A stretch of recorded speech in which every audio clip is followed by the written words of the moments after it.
Hello, donc salut les Sungrave, comment vous allez? Ça va? Ouais, ça va, on est chaud pour ce soir, pour la release party. Très content d'être là. Comment la formation s'écrit? La formation s'est créée il y a 2-3 ans. Où moi, je voulais lancer un nouveau projet de composition, donc j'ai écrit des démos, tout ça.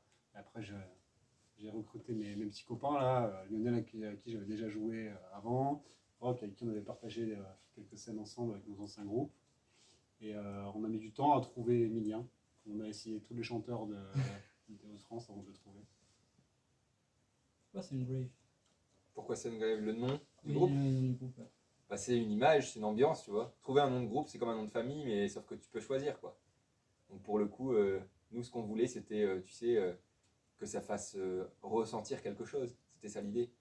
Donc comme l'imagerie sonore de Sungrave, il y a un côté sombre et puissant, et tu vois, Sungrave, ça marche plutôt bien, quoi.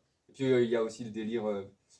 c'est Pierre qui écrit les chansons, et il y a tout un délire avec le Japon, machin, tu vois, il y a toute une iconographie pas mal avec le soleil, avec tu vois, les temples, les machins, Sungrave, ça marche, quoi. Côté un peu mystique, tu vois, mais sans tomber dans le cliché, mais ouais, un peu.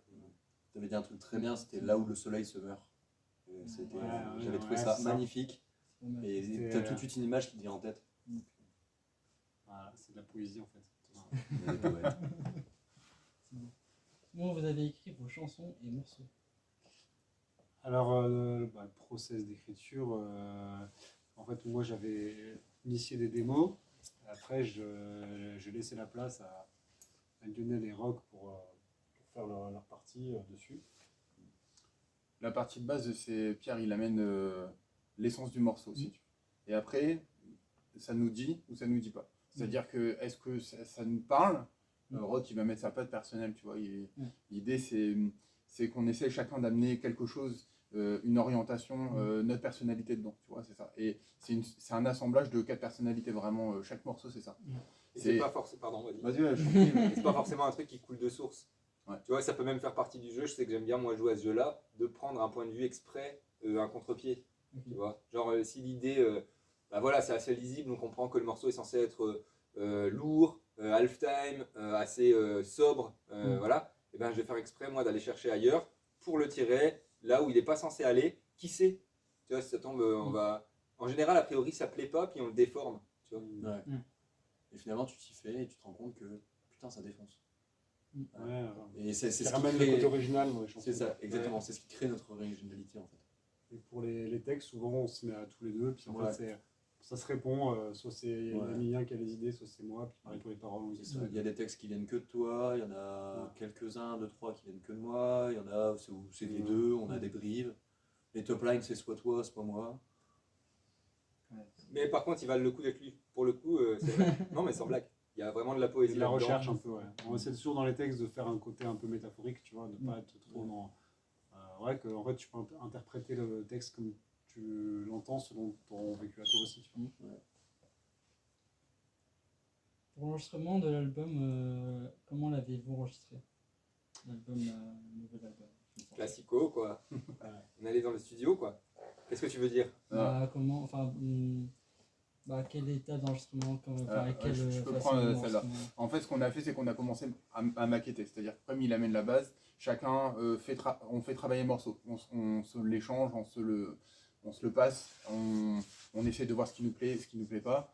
Et puis, une fois qu'on estime que le morceau, il nous plaît bien, et tu vois, on a un petit peu figé la chose. Comme ça nous fait gagner du temps aussi en studio, parce que l'idée, c'est d'être quand même assez efficace. Voilà.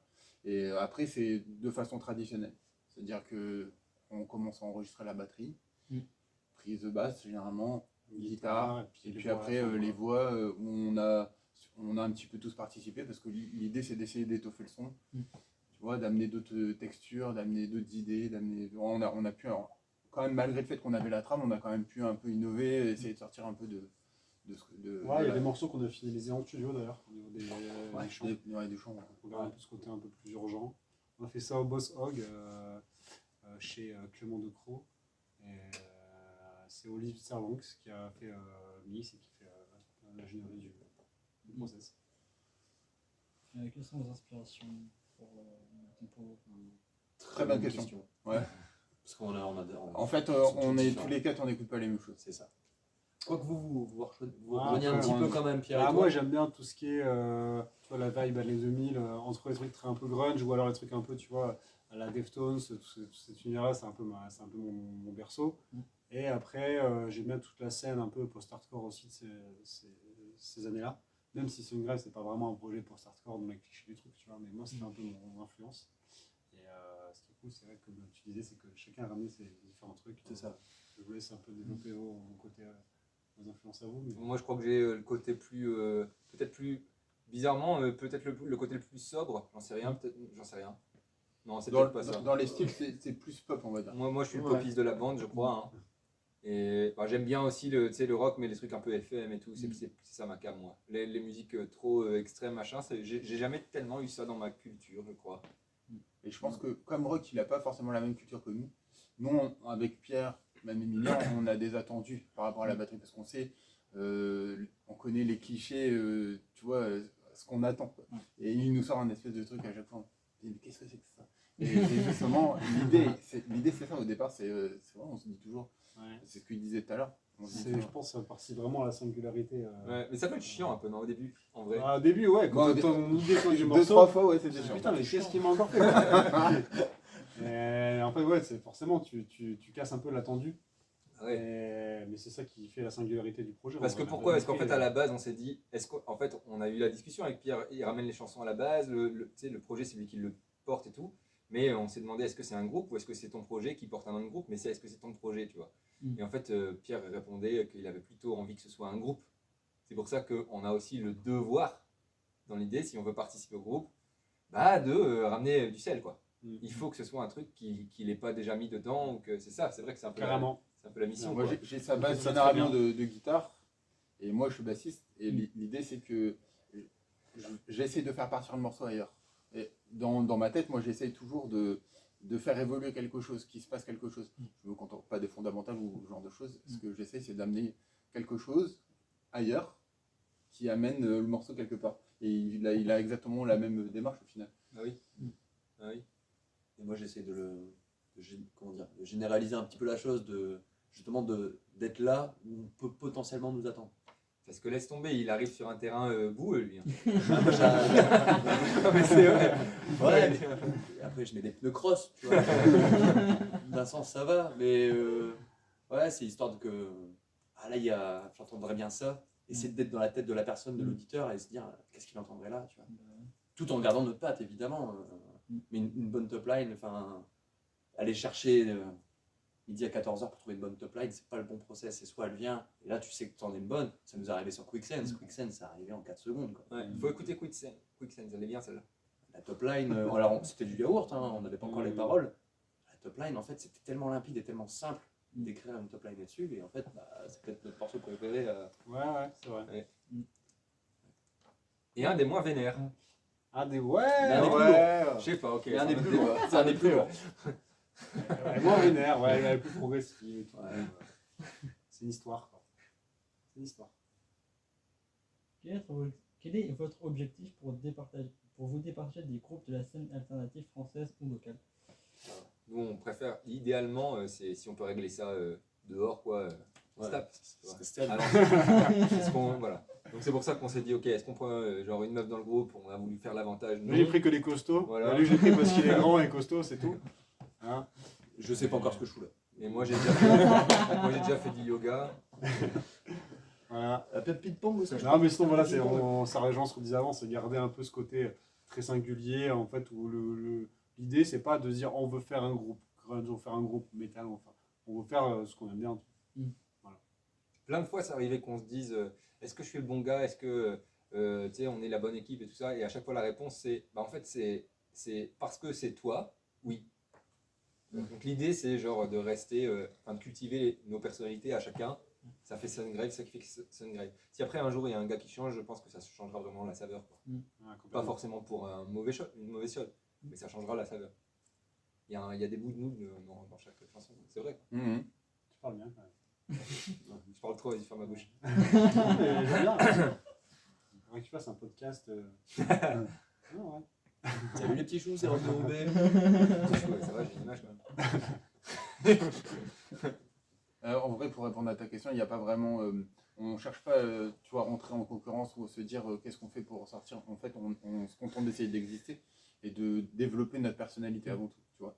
Pas en regardant ce qui se fait ailleurs, plutôt en se disant bah, on va essayer de pousser le curseur de ce que nous on est capable de faire et ce qu'on a envie de faire, en fait. Voilà. Et c'est plutôt ça. C'est par rapport pas tellement par rapport aux autres, quoi. Par rapport à nous. Et l'autre jour, en plus, on était à une radio, pardon, j'ai envie de compléter le truc, avec Emilien, et en fait, le gars, je sais plus pourquoi on a parlé de ça, mais à un moment, je me suis dit, mais c'est vrai que quelque part, on n'a plus 20 ans, sauf certains. Ouais, je suis plus proche des 30 hein, quand même. Ouais. Mais dans le sens T'es vieux, où... en fait. T'es vieux, en fait. Ah, moi, mais le pire, c'est que je suis le plus boomer du groupe. Hein. Moi, tu me parles d'informatique, je te dis. Mais dans le sens, tu vois, où on n'est pas mu par l'idée de faire nos preuves. L'idée, c'est genre s'exprimer. Voilà. Après, il n'y a pas d'autres trucs. Donc, quelque part, c'est vachement sain. Se faire plaisir en fait. Voilà. Tu viens, tu dis ce que tu veux dire. Après, si quelqu'un trouve l'écho, c'est super. Tu vois. Et si pas, bah écoute, c'est ce qu'on a dit, c'est ce qu'on a envie de dire, c'est tout. Tu vois. Non. Afterglow, votre album est récemment sorti le 8 mai grâce au label. Je ne sais pas passer les labels. Quels sont les labels? En fait, c'est un album qu'on a autoproduit et qui a été accompagné par quelques labels indépendants pour la sortie physique. Donc il y a Reiki Records qui nous a accompagnés, il y a Massaret Records, il y a Uproar for Venerations qui est de Lille, il y a Jed en Belgique, et il y a Ace of Wands aussi qui est un petit label qui est super, avec Matteo qui se démène pour aider tout un tas de groupes. Et voilà, ils nous ont aidés à participer à la sortie physique en vinyle et tout ça de l'album. Donc trop chouette quoi. Pour ensuite, tu reçois une question, parce que la question elle est en deux parties. Comment en êtes-vous sorti pour en faire un album qui pourrait parler aux fans des Deftones? J'ai vu ce que tu m'as envoyé. Je sais pas si quelqu'un veut répondre, mais ça rejoint vraiment ce qu'on dit avant en fait. C'est qu'on s'est pas dit on fait un album pour plaire aux fans d'eux. Oui, c'est que moi c'est un truc, c'est de mon influence, donc c'est un de mes groupes de cœur, donc forcément dans mon écriture il y a des trucs qui transparaissent automatiquement. Maintenant s'ils aiment pas en fait je vais pas, on va pas modifier, on va pas faire un sous-groupe, tu vois. Oui, on est Sungrave en fait. On va pas changer ce qu'on fait pour convaincre. Et c'est marrant parce qu'en plus, il y a plein de groupes, et j'en sais quelque chose, qui commencent par faire des reprises pour essayer de se trouver et tout. On l'a, pour ainsi dire, jamais fait. Et ce soir, on va pas jouer de reprise. Et genre, c'est dire à quel point on est égocentré, mais dans le bon sens du terme. On fait notre truc. Et c'est exactement ce qu'on disait tout à l'heure, c'est que en fait on a chacun nos influences et si on voulait se mettre d'accord sur un morceau, ça serait une belle galère quoi. On n'y arrive pas. On a, en fait, voilà pourquoi on a, c'est vrai, on pourquoi on n'a pas fait de reprise, on a déjà parlé plein de fois. Parce qu'on écoute pas beaucoup de groupes comment en fait. Et en fait, plein de fois, on se dit qu'est-ce que c'est Sungrave, à qui on ressemble, vas-y pour le. On sait même pas. Je te jure, on sait même pas quoi. Il y a plein de fois où on a envisagé des trucs plus gênés, enfin tu sais, un peu, voilà, gros public et tout. Qu'est-ce qu'on a, Linkin Park, on s'était, et galère, tu vois, tout à chaque fois, on se dit genre, mais ouais, moi je sais pas, et tout, est-ce que. Bon, bref, du coup, pour l'instant, Nick. C'est ça. On en propose, pourtant c'est pas faute d'en proposer, enfin on en propose tous un petit peu quoi, mais tout à l'heure je parle encore. Mais regarde où on en est, dis ta proposition, regarde où on en est. Moby. Voilà. Un morceau de Moby extrême. Non, voilà, c'est ça, tu vois. Mais en train de tirer le truc, je sais pas où quoi. Le but, pas, en fait, on pourrait prendre n'importe quoi, on pourrait prendre n'importe quel morceau, tant que c'est tourné à la sauce Sungrave. Pourquoi pas? En fait, il est là le truc aussi. Ouais, mais je crois qu'en fait c'est ça la clé, c'est au final, tu vois, je pense, moi je suis persuadé qu'une bonne reprise, c'est un truc que tu t'appropries. Exactement. Que si c'est pour essayer de faire la même chose que ce qui existe déjà, tu vois, on n'arrivera jamais parce que tu vois, les mecs, ça fait 50 ans qu'ils jouent ensemble, ou 30 ans, ou 20 ans, peu importe. Puis ça n'a pas d'intérêt aussi. Ouais, ça n'a pas d'intérêt. Le but c'est de l'appropriation, quoi. Du coup, plus s'éloigner de l'univers, peut-être mieux c'est, quoi. D'où Moby, c'est pas bête. Attends, on va faire un Moby gros. Qu'est-ce que vous soutenez à travers Afterglow? Comme message. Oui. Qu'est-ce qu'on véhicule, genre Comme message, j'ai vu que vous souteniez quelques trucs en parallèle. à travers votre projet. Ouais, ben. Donc, il y a des textes dans Afterglow qui sont un peu plus personnels, plus intimistes et tout ça. Et après, il y a des trucs, sans vouloir tomber dans les clichés, enfin, tu vois, on parlait de Quicksense tout à l'heure, bon, c'est un peu un clin d'œil métaphorique un peu au déclin climatique, tout ça, à cette notion de fatalité vis-à-vis des enjeux climatiques. Et donc c'est un truc qui nous... Je pense qu'on est tous sensibles à ça, on est obligé de l'être en 2026, donc ça fait partie un peu des thématiques qu'on a abordées dans ce morceau-là. Prayers, qui clôture l'album, qui parle du génocide palestinien. Je pense qu'on a tous été aussi impactés par ça, et ça arrivait aussi pendant l'écriture et tout ça, donc ça nous a donné envie d'en parler, en fait, tout simplement. Et pareil, de manière imagée, métaphorique, sans politiser non plus, tu vois. Il n'y a pas de politique hein, dans ce grève. On a un groupe, on a des convictions, tout ça, mais c'est pas quelque chose qu'on met sur la table dans l'album en tout cas. Je sais pas si quelqu'un veut rajouter un truc. Moi, j'avoue, ayant pas écrit, je sais de quoi tout parle et tout, mais j'ai pas envie d'aller plus loin que trahir à la pensée et tout ça. Mais... Il y a des morceaux très personnels, il y a des morceaux qui parlent des gens qu'on connaît, et il y a des morceaux qui parlent d'inconnus qu'on ne connaît pas, mais qu'on soutient, forcément. En fait, le but, c'est de toucher le plus de monde possible, quoi. Et sur des morceaux personnels, bon, je sais que Mascara parle un peu d'une trahison sentimentale, Until the Crash parle un peu du désir de retrouver une personne. C'est un truc qui peut parler à tout le monde, mais c'est fait avec des images, toujours, pour que...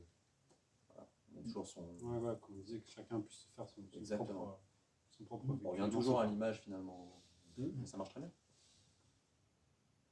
Où peut-on écouter et retrouver l'album Partout. Ah là, tu peux l'acheter si tu veux, il est là. Si tu veux, j'ai des CD, des vinyles et tout. Partout, sur toutes les plateformes de streaming. Bandcamp, pour oublier que Bandcamp existe. Vous pouvez l'acheter en digital et tout ça. Et ouais, toutes les plateformes de streaming, forcément, quoi. Et il en vente aussi chez nos labels partenaires qui ont des copies du disque et tout ça, quoi. Aujourd'hui, c'est un peu compliqué. Ah bah ouais. T'as qu'à C'est voir compliqué, pourquoi De vendre des disques Vendre des physiques. disques Ah bah ouais. physiques, mais surtout parce que aujourd'hui, Ouais. tout le monde écoute sur les plateformes. Ouais, mais gros, on a un vinyle. Et ça, par exemple, c'est vachement cool. Oui. En vrai. Tu vois, Ouais, il y c'est a un un bel vrai objet. truc comme Mais objet. Après, ça revient à la mode. C'est vrai que ça revient à la mode du vinyle. Mais juste parce que c'est cool. pas Parce tout le monde a qu'en accès à un personne vinyle. a de. Bah ouais, personne n'a platine vinyle. J'en ai même pas, moi. Genre... C'est genre, Mais- c'était un vinyle, c'était genre pour la décoration. Bah ouais, mais c'est trop voilà, chouette, tu vois, tu vois. c'est C'est trop cool. Ouais, moi non, j'en écoute, moi, je suis un peu old school là-dessus. Moi aussi Ouais. j'en écoute, Oui, mais c'est ouais, rien que l'objet est joli, tu vois, et surtout que nous, on s'est pas arrêté sur une coloris noir classique de vinyle, on a fait du des beaux bleu, objets, ouais, voilà. on C'est a des fait beaux objets en Des fait. éditions limitées, tout ça, ouais, des trucs chouettes. Mais c'est la même direction artistique en gros que pour, tu vois, en gros, on veut faire un truc qui nous plaît. Après, j'avoue que commercialement, je sais pas si on est cohérent. Mais c'est pas trop la question. Alors après, Tu vois ce que je veux dire ? on n'est pas obligé d'en parler parce que c'est pas forcément l'objectif d'un groupe après. Non, mais t'as compris ce que je veux dire, c'est que genre, on n'est pas en train de se dire, il n'y a pas forcément un business plan, un truc, c'est pas une entreprise comme ça, c'est genre, on fait de l'art en fait. Tu vois. Et là, il y a un support aussi qui existe, qui est physique, enfin, il y en a même plusieurs, il y a des t-shirts, des trucs et tout, mais tout est cool, parce que c'est cool. Puis on laisse une trace. Tu vois, ça va pas tellement plus loin. Il y a aussi ce côté d'héritage, de laisser une trace. Ouais, ouais. Les plateformes de streaming, bon maintenant on passe énormément là-dessus, mais c'est juste des codes, c'est juste, t'as pas d'objet physique dans ta main, tu vois, pour quelqu'un qui est un tout petit peu, alors je le suis pas forcément, mais quelqu'un qui est un petit peu matérialiste, il veut un petit truc sur lequel se raccrocher, un t-shirt, un sticker. Donc voilà, c'est cool d'avoir ce genre de support encore. Quelles sont vos prochaines dates ? Bah ouais, là on a une petite tournée qui arrive, là, donc on joue ce soir ici à Bulle, et après on passe un peu aux Pays-Bas, on joue à Bruges, on joue à Bruges en Belgique, on joue aux Pays-Bas à Urmont, on va faire une date à Valenciennes, au CMA, on prévoit quelques dates dans la région pour l'instant, puis on prépare d'autres trucs après pour la fin d'année. Il y a des belles dates qui arrivent. Voilà. C'est terminé. Merci à toi. Merci. Merci à toi. C'était cool. Bah oui, c'était cool. Oui.